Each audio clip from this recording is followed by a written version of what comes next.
So కేంద్ర నాయకత్వం ఈ అంశానికి సంబంధించి భారతీయ జనతా పార్టీ కేంద్ర నాయకత్వం రాష్ట్రంలో ఎంత ఇష్యూ జరుగుతోంది, రాష్ట్రంలో అన్ని పార్టీలు మాట్లాడుతున్నాయి, హిందువుల్లో ఆందోళన ఉంది, దేశంలో ఎక్కడ హిందువులకు సంబంధించి ఏ చిన్న ఇష్యూ జరిగినా ఇమీడియట్గా భారతీయ జనతా పార్టీకి సంబంధించిన నాయకులు రెస్పాండ్ అవుతుంటారు. అమిత్ షా గారు, మోడీ గారు కూడా రెస్పాండ్ అవ్వడం చూస్తాం చాలా ఇష్యూస్లో.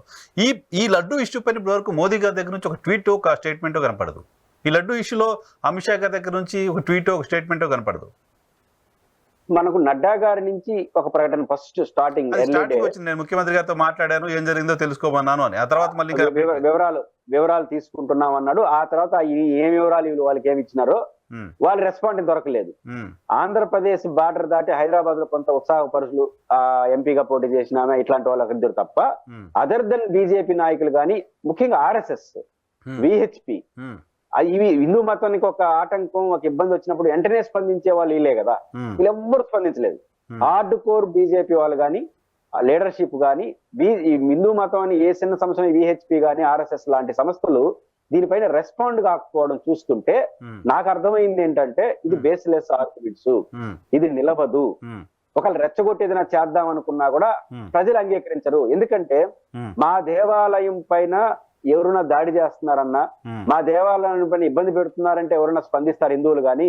మా దేవాలయంలో ఏదైతే ప్రొజెక్ట్ చేస్తున్నారో లడ్లకు సంబంధించి కానీ ఇతర అన్నప్రసాదాలకి అవేదో అయిపోయినాయంటే ఏ హిందూ స్పందించరు.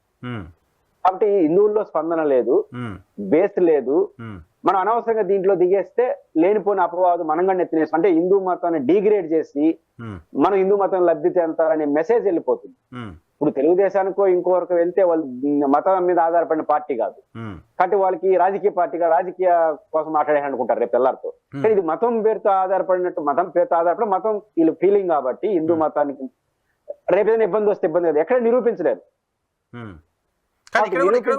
ఇక్కడ కూడా హిందూ మతానికి వేరే మతం నుంచి ప్రమాదమో, వేరే మతం వైపు నుంచి అపచారం వస్తే స్పందించే స్థాయిలో ఇది అలాంటిది కాదు కాబట్టి స్పందించలేదని మీ పాయింట్. అయితే ఇప్పుడు తెలుగుదేశం పార్టీ చేస్తున్న టార్గెట్ అదే కదా, జగన్మోహన్ రెడ్డి క్రిస్టియన్ కాబట్టి కావాలనే ఇది ఇలా చేశాడు, అపచారాలు చేశాడని కదా, ఒక క్రిస్టియన్ ముఖ్యమంత్రిగా ఉండి చేశాడని కదా వారి నమ్మకం. అదే క్రిస్టియన్ వాళ్ళ ఒక అజెండా ప్రకారం పోలేదు కానీ తర్వాత ఒక టంగ్ స్లిప్ అయ్యేదో మాట్లాడేసినట్టు అనుకుంటాను స్టార్టింగ్ లో.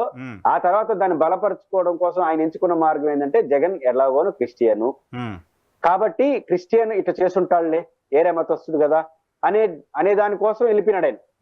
ఇది నమ్ముతారు జనం, ఆధారాలు కాదు, నమ్ముతారు జనం, భావం కదా. ఆయన క్రిస్టియన్ మతానికి సంబంధించిన వ్యక్తి. అంతకుముందు ధర్మారెడ్డి గారు వారి పైన ఉన్న నెగిటివ్ అంశాలు ఇవన్నీ దృష్టిలో పెట్టుకుని వేసేస్తే అది కొనసాగుతుంది, జరిగిన కాడికి జరుగుతుంది అనుకున్నాడు. అది విచారణకు వస్తుందని సుప్రీంకోర్టు టేకప్ చేస్తుందని ఆయన ఊహించలా. ఊహించుంటే ఇంకో రకంగా ఉండేదేమో.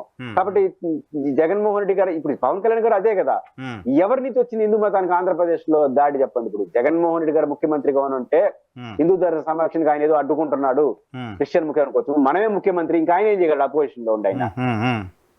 కాబట్టి వీళ్ళకి బేస్లెస్, అంటే హిందూ మతాన్ని నెత్తిరికేసుకుందాం అనుకుంటే హిందూ మతం ఉద్ధరణ కోసం మనం చేస్తున్నామా, ఈ పేరుతో రాజకీయం కోసం చేస్తున్నాం అనే స్పృహ రాష్ట్ర ప్రజలకు ఉంది. సౌత్ ఇండియాలో ప్రధానంగా మతం కన్నా కులం డామినేట్ చేస్తాం కదా, దాన్ని మర్చిపోతే ఎట్లా?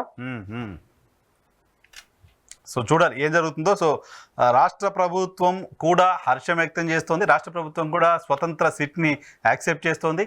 సో అంతకుముందు ఉన్న సిట్ కనుక, పాత సిట్ కనుక కంటిన్యూ అయ్యి ఉంటే ఆ రిపోర్ట్ని టీటీడీకో రాష్ట్ర ప్రభుత్వానికో ఇవ్వాల్సి ఉంటుంది, రాష్ట్ర ప్రభుత్వానికి ఇవ్వాల్సి ఉంటుంది, ప్రభుత్వం ఏర్పాటు చేసిన సిట్ కాబట్టి ఆ రిపోర్ట్ని. బట్ ఈ రిపోర్టు సుప్రీంకోర్టుకి వెళ్తుంది. ఈ రిపోర్టు చంద్రబాబు నాయుడు గారికి, నరేంద్ర మోదీ గారికి వెళ్ళే పరిస్థితి లేదు, సుప్రీంకోర్టుకి వెళ్తుంది. సో అప్పుడు నిజమైన హిందువులు, నిజమైన శ్రీవారి భక్తులంతా కూడా లడ్డు కల్తీకి సంబంధించి ఆందోళన చెందుతున్న వాళ్ళందరూ కూడా ఒక ప్రాపర్ ఇన్ఫర్మేషన్, ప్రాపర్ విచారణ రిపోర్ట్ వస్తుందని చెప్పి ఆశిద్దాం.